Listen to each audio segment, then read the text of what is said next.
Shalom. Ada sukacita? Amin. Haleluya. Satu minggu yang berlalu Tuhan sudah tolong kita kesehatan dan kekuatan dengan berkah. Oleh karena itu hari ini kita patut mengucap syukur buat segala kebaikannya. Haleluya.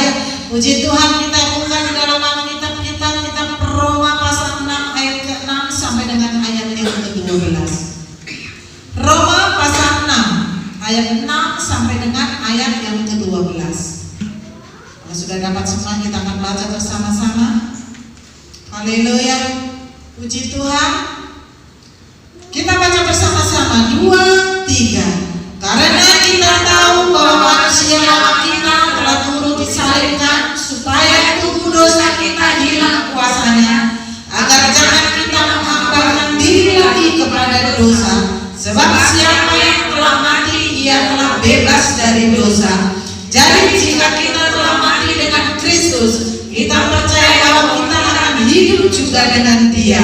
Karena kita tahu bahwa Kristus sesudah Ia bangkit dari antara orang mati, tidak mati lagi, maut tidak berkuasa lagi atas Dia.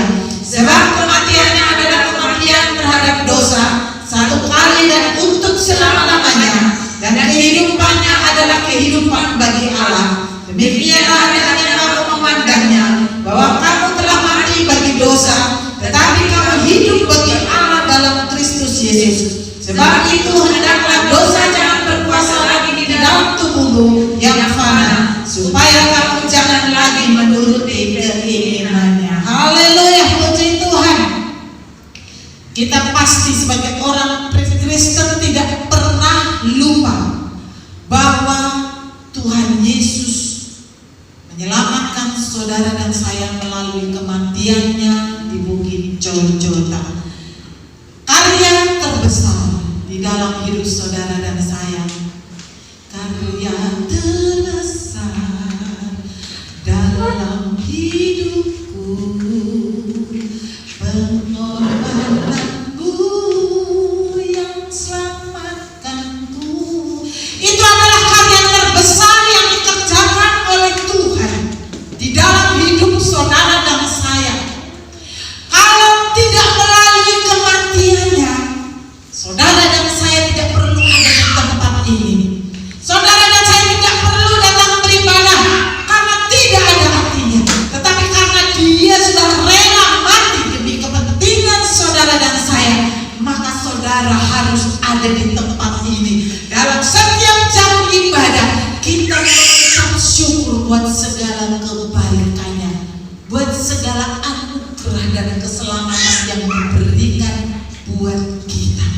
Saudaraku yang dikasihi Tuhan, banyak orang Kristen tidak menghargai karya penyelamatan Tuhan. Dengan mereka tidak mau datang bersyukur kepada Tuhan. Padahal karya penyelamatan ini sangat penting bagi hidup saudara dan saya. Bukan hanya untuk kehidupan yang kekal yang akan diberikan kepada kita, tetapi hidup kita hari ini pun ada jaminan di dalam Tuhan apabila kita menghargai keselamatan yang sudah Tuhan kerjakan di dalam hidup kita. Di ayat 6 mengatakan, karena kita tahu bahwa manusia lama kita telah turut disalibkan supaya tubuh dosa kita hilang kuasanya, agar jangan kita menghambakan diri lagi kepada dosa. Sebab siapa yang telah mati, ia telah bebas dari dosa. Yang mati dosanya berarti dia sudah bebas. Kita adalah orang yang merdeka di dalam Tuhan. Saudaraku yang dikasih Tuhan, kemerdekaan itu sangat penting bagi setiap orang Kristen. Banyak orang yang terikat, banyak orang terintimidasi dengan perbudakan dosa.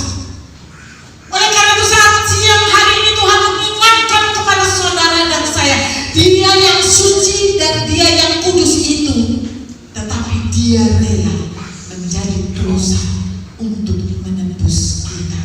2 Korintus 5 ayat yang ke-21.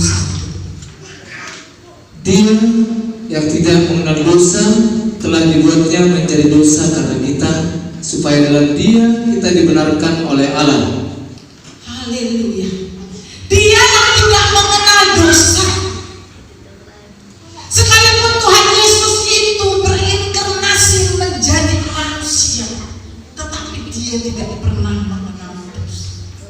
dia tidak pernah melakukan dosa.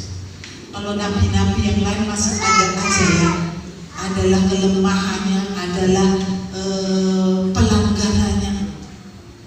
Tetapi Yesus yang kita sembah pagi hari ini, dia tidak pernah mengenal dosa. Dia yang suci, dia yang kudus, tetapi dia rela menjadi dosa. Untuk apa? Untuk apa dia menjadi dosa? Untuk kepentingan saudara dan saya, supaya saudara dan saya diselamatkan. Bisa saja Tuhan tidak perlu berinkarnasi menjadi manusia. Bisa saja dia tetap aja tinggal di surga. Tetapi karena kasih-Nya yang begitu luar biasa di dalam hidup kita, pengampunannya mengalir bagi setiap kita, maka dia rela menjadi dosa. Jadi saudaraku yang dikasihi Tuhan, ketika Yesus mati itu dia sudah menjadi dosa manusia. Jadi bukan Tuhan yang mati.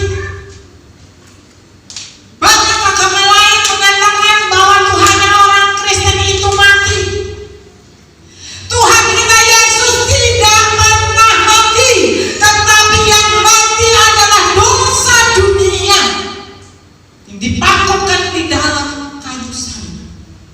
Saudaraku yang dikasihi Tuhan, jadi jangan salah. Jadi jangan berpikir bahwa Tuhan kita yang mati, tetapi dosa kita. Karena ketika dia disalibkan, dia sudah menjadi dosa manusia. Saudara yang dikasihi Tuhan, jadi yang disalibkan itu bukan Tuhan. Saudara berpikir, gimana sih? Kita sering mengatakan kita memperingati kematian Tuhan Yesus itu karena sudah menjadi satu kebiasaan ya. Sebenarnya mati itu bukan Tuhan Yesus, bukan Tuhan. Kita lihat ayatnya ya. Di dalam kitab 1 Petrus 3 ayat 18.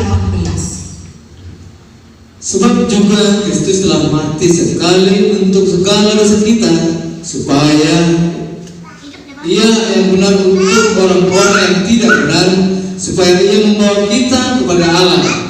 Ia yang telah dibunuh dalam keadaannya sebagai manusia, tetapi yang telah dibangkitkan menurut Roh. Haleluya. Dia dibunuh sebagai apa saudaraku yang dikasihi Tuhan? Sebagai manusia. Yesus dibunuh dalam keadaannya sebagai manusia yang penuh dengan dosa, supaya saudara dan saya diselamatkan.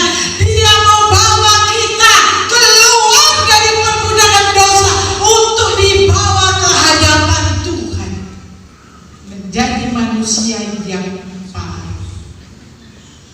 Jadi Yesus mati itu adalah 100% manusia yang sudah menjadi dosa.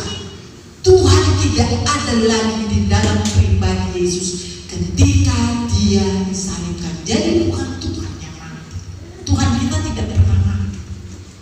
Tuhan kita Alfa dan Omega. Bagaimana kalau Tuhan kita mati? Pasti bumi ini sudah goncang, sudah hancur-hancur. Tetapi Tuhan kita adalah penjaga Israel. Artinya apa? Dia tetap berjaga-jaga, saudara.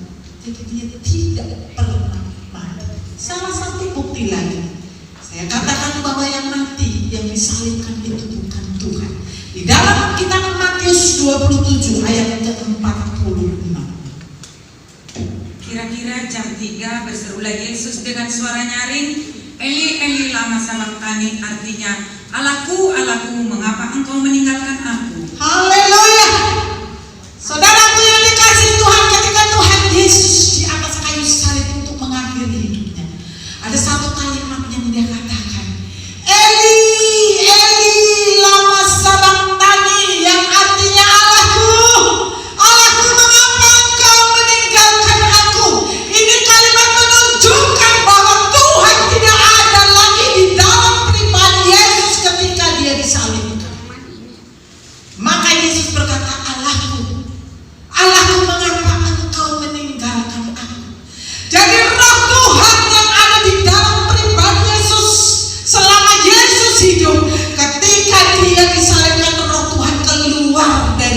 Yesus. Kenapa dia keluar, saudaraku?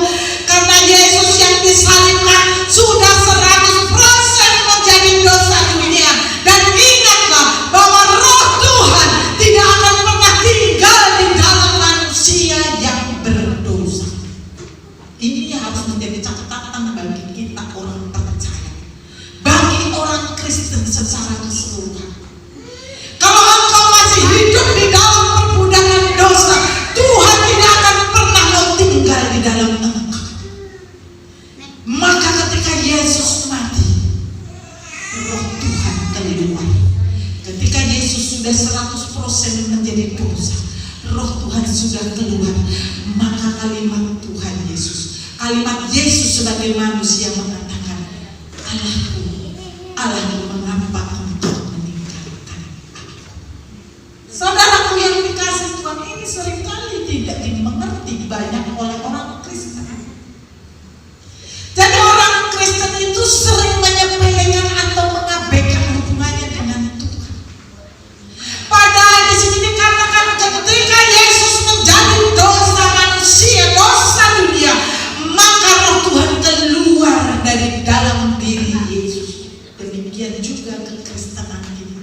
Kalau kita masih mau hidup di dalam dosa, hidup terkungkung di dalam perbudakan setan, maka Tuhan tidak akan pernah mau tinggal di dalam engkau. Oleh karena itu kita harus mengambil sikap. Di ayat yang ke-7 tadi mengatakan, sebab siapa yang telah mati, ia telah bebas dari dosa. Yang artinya harus keluar. Kita harus keluar. Kita harus melompat, tinggalkan segala pelanggaran kita, tinggalkan segala masa lalu kita yang penuh dengan dosa. Kita maju menjadi manusia yang baru di dalam Tuhan. Saudaraku yang dikasihi Tuhan, ketika kita hidup di dalam dosa, kita menjadi hamba dosa. Tetapi ketika kita hidup di dalam Tuhan, maka kita adalah hamba Tuhan. Haleluya. Kita Efesus 4 ayat 22 sampai dengan ke-24. Yaitu bahwa kamu berhubung dengan kehidupan kamu yang dahulu harus menanggalkan manusia lama yang menemui kebinasaannya oleh nafsunya yang menyesatkan, supaya kamu dibaharui di dalam roh dan pikiranmu, dan mengenakan manusia baru yang telah diciptakan menurut kehendak Allah di dalam kebenaran dan kekudusan yang sesungguhnya. Haleluya.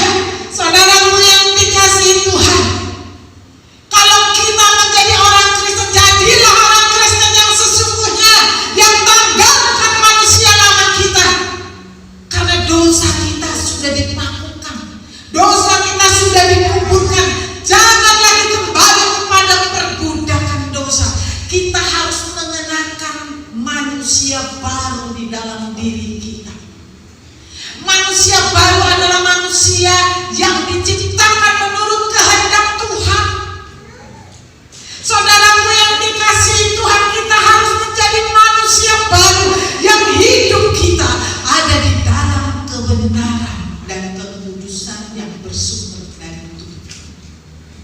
Saudaraku yang dikasihi Tuhan, mungkin kita berkata, tapi aku kan masih manusia biasa. Saudaraku yang dikasihi Tuhan, jangan berdalih kita manusia biasa. Siapa yang manusia spesial? Tidak ada. Tetapi justru kita manusia biasa inilah kita harus belajar kebenaran yang sesungguhnya, supaya kita boleh berjalan sesuai dengan apa yang menjadi kehendak Tuhan, yaitu menjadi manusia baru yang setiap hari diperbaiki oleh Tuhan. Kolose 3 ayat yang ke-10. Dan telah mengenakan manusia baru yang terus-menerus diperbaharui untuk memperoleh pengetahuan yang benar menurut gambar kaliknya. Haleluya. Kalau kita sudah ditinggalkan dosa, bukan berarti seperti membalikan tangan begitu mudah menjadi manusia baru. Bukan. Ada proses yang dikerjakan oleh Tuhan ketika kita keluar dari perbudakan dosa kita, menjadi manusia baru yang setiap hari diperbaharui oleh Tuhan. Makanya kita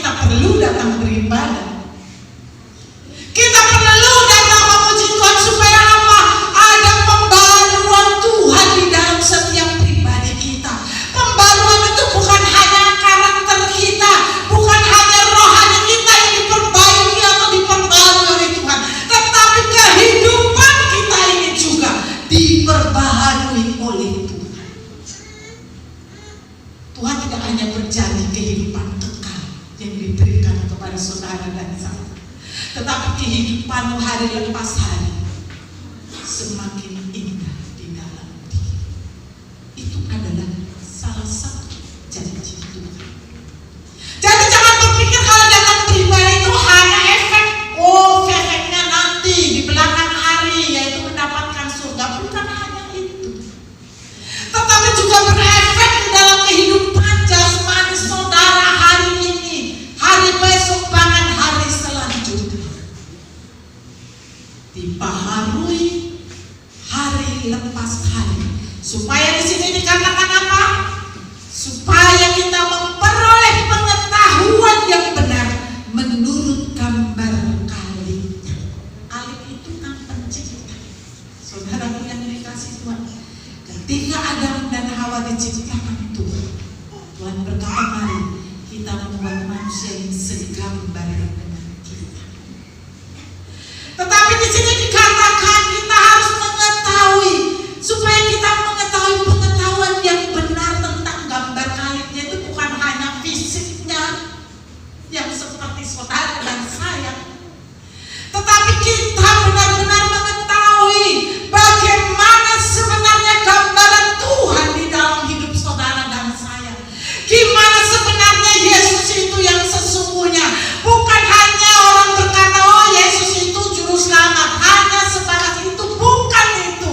Tetapi saudara dan saya harus benar-benar mengenal dan mengetahui siapa Yesus yang kita sembah saat siang hari ini.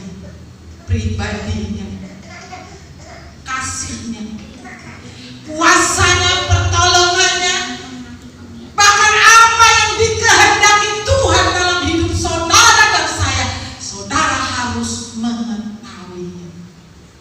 Jadi bukan hanya sesuai dengan gambar kaliknya, wah aku kan sudah sesuai karena aku sudah segambar sekitar dengan Allah. Bukan hanya itu, tetapi kita harus mengetahui, mendapatkan pengetahuan yang benar saudaraku yang dikasih. Jadi bukan hanya sekedar Yesus Kristus, tetapi kita harus benar-benar mengetahui siapa Yesus yang kita sembah saat siang hari ini. Siapa Yesus yang kita sanjung setiap hari Minggu. Kita harus kenal. Saudaraku yang dikasih Tuhan, jangan seperti orang yang hanya kenal. Seperti contohnya kita kenal Presiden kita Pak Jokowi, semua kenal kan? Tapi saya mau tanya, adakah Pak Jokowi kenal saudara? Belum kan? Belum tentu Pak Jokowi kenal saudara. Saudara kenal, oh itu Presiden Indonesia. Demikian juga Tuhan. Tuhan mau saudara mengenal Dia dan Dia mengenal saudara dan saya. 1 Yohanes pasal 2 ayat yang kelima. Tetapi barang siapa menuruti firman-Nya, di dalam orang itu sungguh sudah sempurna kasih Allah. Dengan itulah kita ketahui bahwa kita ada di dalam Dia. Haleluya. Ketika kita diperbarui hari lepas hari, kita akan mengarah kepada kesempurnaan. Mengarah tidak, belum ada manusia yang sempurna, tetapi kita mengarah kepada kesempurnaan karena kita diperbarui hari lepas hari. Saudaraku yang dikasihi Tuhan, firman Tuhan saat siang hari ini, kalau kita mau lebih lagi menyempurnakan diri kita, kita harus menuruti firman-Nya. Hanya dengan cara menuruti firman-Nya, apa yang menjadi perintahnya, apa yang menjadi larangannya, saudara dan saya akan terus mengarah kepada kesempurnaan di dalam Dia. Dan ingatlah, ada satu hal yang paling kita harus perhatikan. Disitulah kita mengetahui ketika kita menjadi pelaku kebenaran firman Tuhan, bahwa kita ada di dalam Dia. Haleluya. Kalau kita ada di dalam Dia, masa Tuhan tidak kenal kita? Kalau kita ada di dalam Dia, masa Tuhan tidak tahu kebutuhanmu? Kalau Dia ada di dalam kita, tidak ada persoalan yang tidak dapat kita selesaikan. Karena Tuhan Tuhan kita adalah Tuhan yang luar biasa. Saudara tidak mampu menyelesaikan perkara, tetapi tangan Tuhan yang berlubang paku itu yang akan menolong engkau. Haleluya! Saudaraku yang dikasihi Tuhan, kita Roma pasal 8 ayat 13 mengatakan, Sebab jika kamu hidup menurut daging, kamu akan mati. Tetapi jika oleh roh kamu mematikan perbuatan-perbuatan tubuhmu, kamu akan hidup. Roma 8 ayat 11. Dan jika roh Dia yang telah membangkitkan Yesus dari antara orang mati diam di dalam kamu, maka Ia yang telah membangkitkan Kristus Yesus dari antara orang mati akan menghidupkan juga tubuhmu yang fana itu oleh rohnya yang diam di dalam kamu. Amin. Sebab jika kamu hidup menurut daging, kamu akan mati. Kalau engkau hidup menurut daging, engkau akan mati. Saudara yang dikasih Tuhan, bukan saya yang mengatakan, tetapi firman Tuhan. Oleh karena itu, bagaimana solusinya? Maka di sini dikatakan, tetapi jika oleh roh kamu mematikan perbuatan tubuhmu, kamu akan hidup. Saudara juga akan hidup bila mana kita mematikan perbuatan daging kita dengan roh Tuhan yang ada di dalam diri kita. Mungkin kita berkata kita belum mampu untuk mematikan semua, tetapi ingatlah, ketika kita mau melangkah, mau bangkit, mau berjalan, maka Tuhan yang akan menopang dan menolong engkau, memberikan kekuatan baru untuk engkau boleh berjalan menjadi manusia yang baru sesuai dengan kehendak Tuhan. Dan di sini dikatakan, jika roh Dia yang telah membangkitkan Yesus dari antara orang mati diam di dalam kamu, maka Ia yang telah membangkitkan Kristus yang dari antara orang mati akan menghidupkan juga tubuhmu yang fana itu oleh rohnya. Jadi tubuh kita yang fana ini itu juga bisa dibangkitkan oleh roh Tuhan yang ada di dalam diri kita.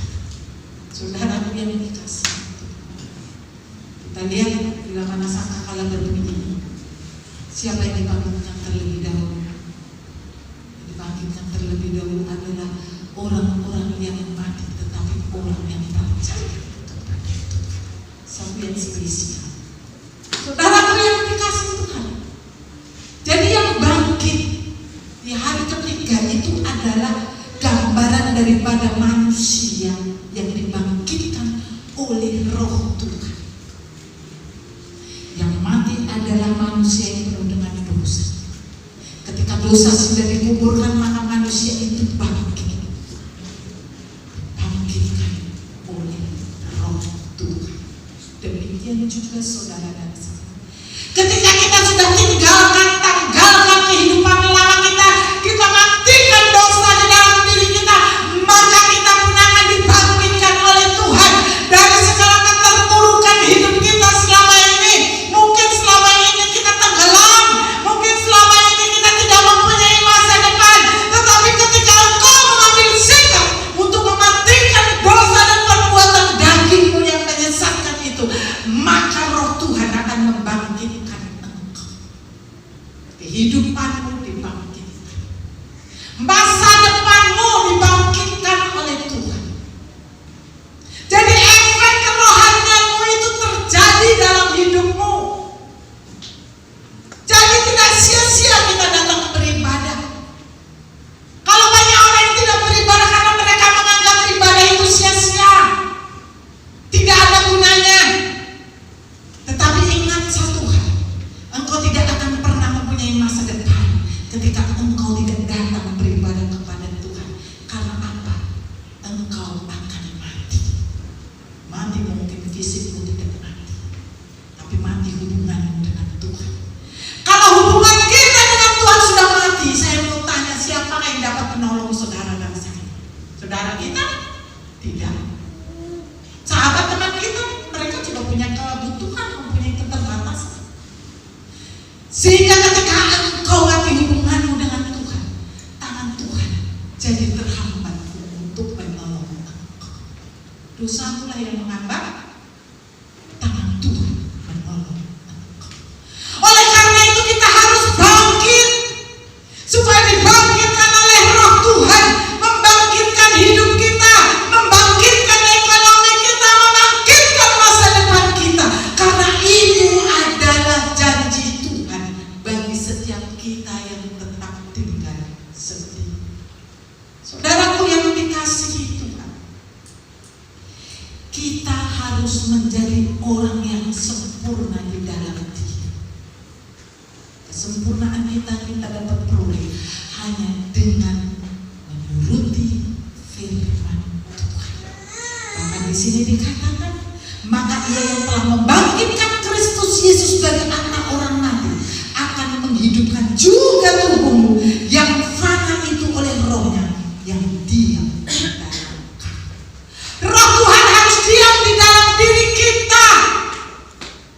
Tadi sudah saya katakan, Roh Tuhan tidak akan tinggal di dalam diri kita bila mana hidup kita masih ada di dalam ruang lingkup dosa. Jadi saudara harus membuka, tanggalkan segala pelanggaran dosa yang kita kuburkan. Jangan pernah kita buka lagi. Kita hanya musuh kebangkitan yang baru bersama dengan Tuhan. Karena Roh Tuhan yang ada di dalam dirimu itulah yang akan bekerja memperbaiki hidupmu hari lepas hari. Tuhan tidak pernah melihat seburuk apapun engkau di masa lalu, tetapi Tuhan ingin melihat bagaimana ke depannya engkau. Maukah engkau benar-benar hidup sesuai dengan apa yang menjadi koridor Tuhan. Haleluya. Saudaraku yang dikasih Tuhan, di ayat yang ke-9 dan 10 mengatakan di dalam kitab Roma pasal 6 tadi, karena kita tahu bahwa Kristus sesudah Ia bangkit dari antara orang mati tidak mati lagi, maut tidak berkuasa lagi atas Dia, sebab kematiannya adalah kematian terhadap dosa satu kali dan untuk selama-lamanya, dan kehidupannya adalah kehidupan bagi Allah. Saudara yang dikasihi Tuhan, ketika Yesus sudah bangkit, Dia tidak pernah mati lagi. Demikian juga saudara saya, seharusnya orang Kristen yang sudah ditebus dosanya, seharusnya orang Kristen yang sudah mengambil keputusan untuk mengubur dosanya, dia tidak pernah kembali lagi kepada dosa. Tuhan tidak pernah kembali kepada kematian yang kedua. Demikian juga kita di tempat ini. Jangan pernah engkau kembali lagi kepada dosa, karena Tuhan mati hanya sekali dan bangkit, dan akhirnya Dia naik ke surga. Demikian juga saudara dan saya, ketika engkau sudah menguburkan dosa saudara, mati dosa saudara, engkau akan dibangkitkan oleh Roh Tuhan, dan tentunya jatah kita sama dengan Tuhan, naik ke surga. Saudaraku yang dikasihi Tuhan, kita harus buang, tinggalkan supaya kehidupan kita menjadi kehidupan bagi Tuhan. Tinggalkan segala pelanggaran dan dosa. Jangan pernah kembali. Banyak orang bolak-balik, bertobat, berdosa lagi, ya kan? Bertobat, berdosa lagi. Kalau saudara mendengar kesaksian,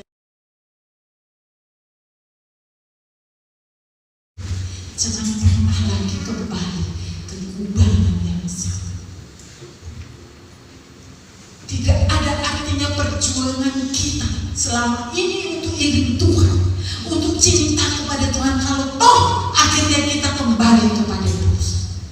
Kalau sudah kita tinggalkan, ya tinggalkanlah masa lalu kita. Untuk apa? Lihatlah istilah. Kita Tuhan mengatakan jangan menengok ke belakang. Dia merasa dosa itu nikmat, dosa itu enak, makanya dia apa? Melihat ke belakang karena ada hartanya di sana. Saudara yang dikasih Tuhan, lihatlah apa yang terjadi. Dia menjadi diam.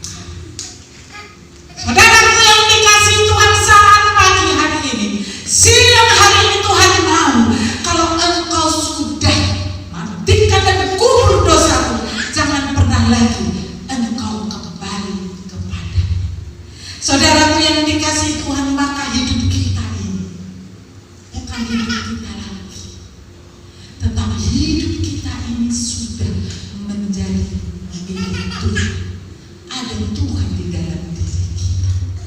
Saudaraku yang dikasihi, ada pujian yang mengatakan dan ini benar-benar terjadi dalam setiap hidup orang percaya. Hidupku bukannya aku lagi, tapi Yesus dalamku. Hidupku bukannya aku lagi, tapi Yesus dalamku. Yesus hidup, Yesus hidup dalamku. Hidupku bukannya aku lagi, tapi Yesus dalamku. Haleluya! Saudaraku yang dikasihi Tuhan, seharusnya ini menjadi moto setiap orang Kristen. Ketika kita bertobat, ketika kita tinggalkan dosa kita, kita kuburkan, kita sudah mati atas dosa kita. Kita harus mengundang Yesus hidup di dalam diri kita. Jadi bukan diri kita yang mengendalikan hidup saudara dan saya. Bukan diri kita. Kita ini bagaikan kapal kecil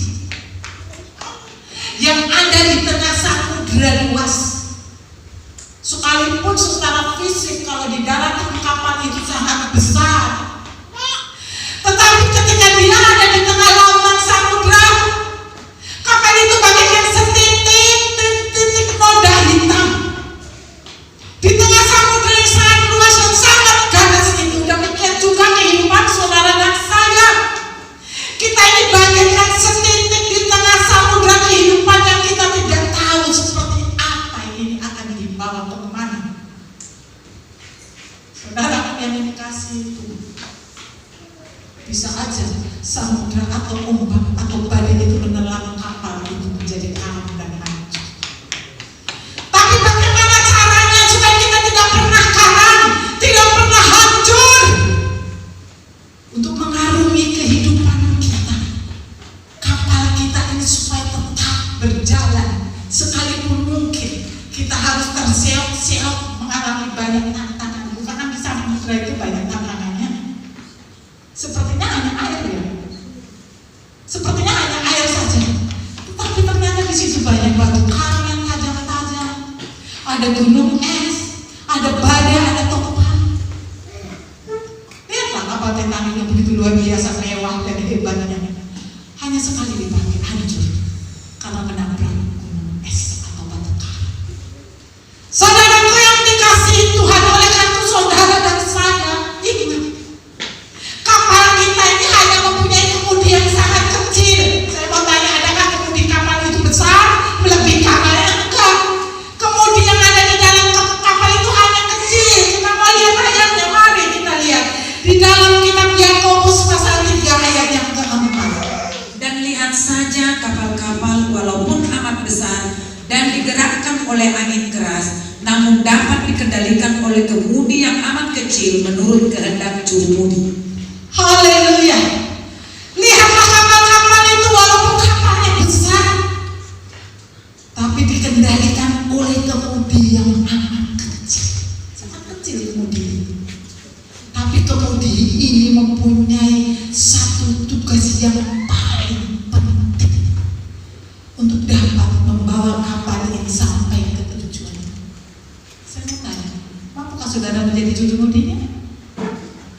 Mampukah kita menjadi nahkoda daripada kemudi yang kecil ini yang mengarungi samudera yang luas ini?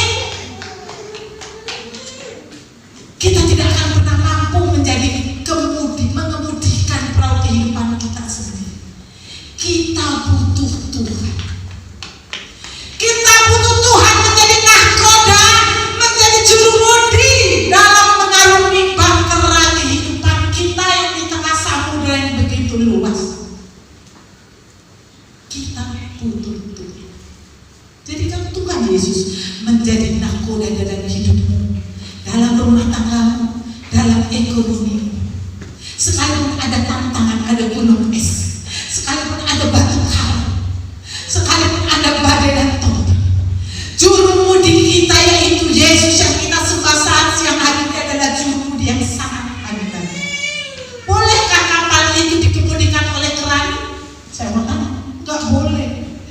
Pasti orang yang spesial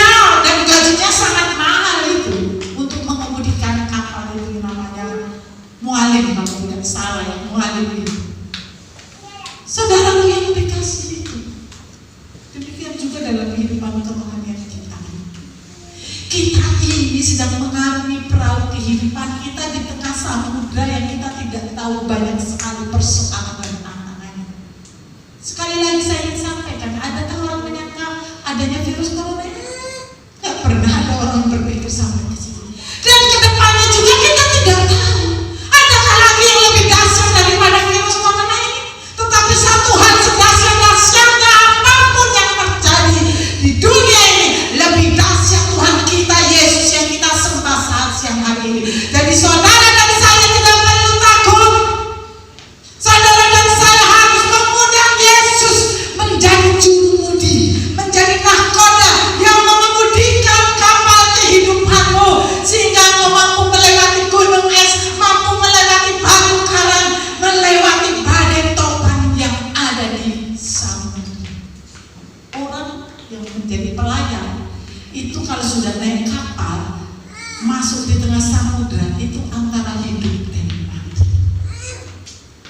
Makanya mereka kalau ada di kapal itu ada perasaan ketar-ketir, ya, karena tidak tahu cuaca dan apa yang akan terjadi ke depan. Tapi satu hal saya mau sampaikan saat siang hari ini, jadikan Tuhan Yesus menjadi gembala, menjadi nahkoda di dalam hidupmu, maka Dia yang akan mengemudikan perahu kehidupanmu, supaya kehidupanmu boleh sampai ke seberang, sampai kepada tujuan kita. Bukan hanya hidup kekal, ingat saudara, bukan hanya hidup kekal, tapi kehidupanmu di dunia ini juga ada jaminannya. Karena Tuhan yang kita sembah tidak ingin kita menjadi orang yang ketinggalan. Justru kita harus menjadi orang-orang yang diperhitungkan oleh dunia ini. Haleluya.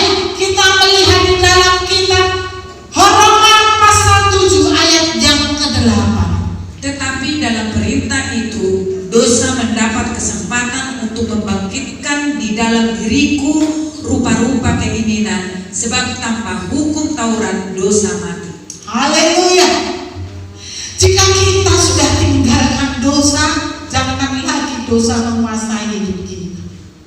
Jangan lagi kita pelihara lagi dosa dalam hidup kita. Di ayat 7, Roma 7 ayat 8 mengatakan dosa itu mendapat kesempatan untuk membangkitkan di dalam diri kita rupa-rupa keinginan. Jadi ternyata dosa itu diberi kesempatan loh untuk mengusik saudara dan saya. Jadi jangan salah. Jadi dosa itu mengintip saudara. Dosa ini mengintip di mana letak kelemahan saudara.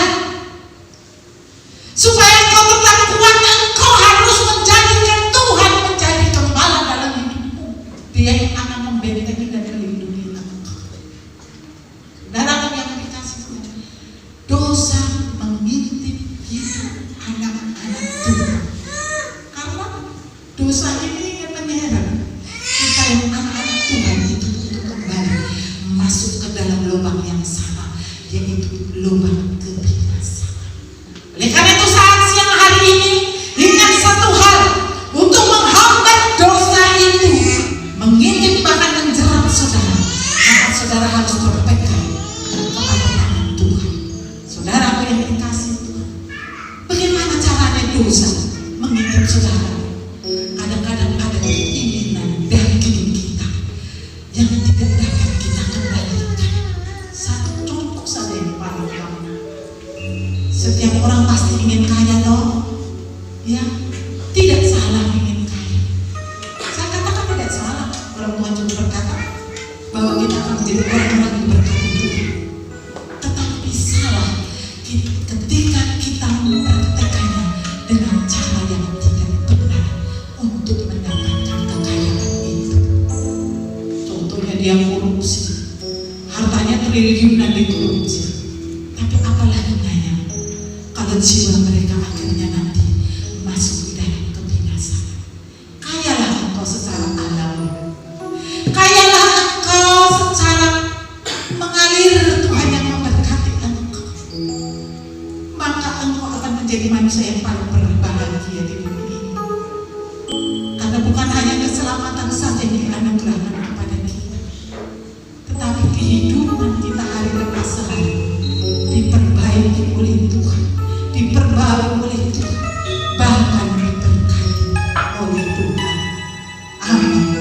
Haleluya. Terima kasih Yesus. Nah, saudara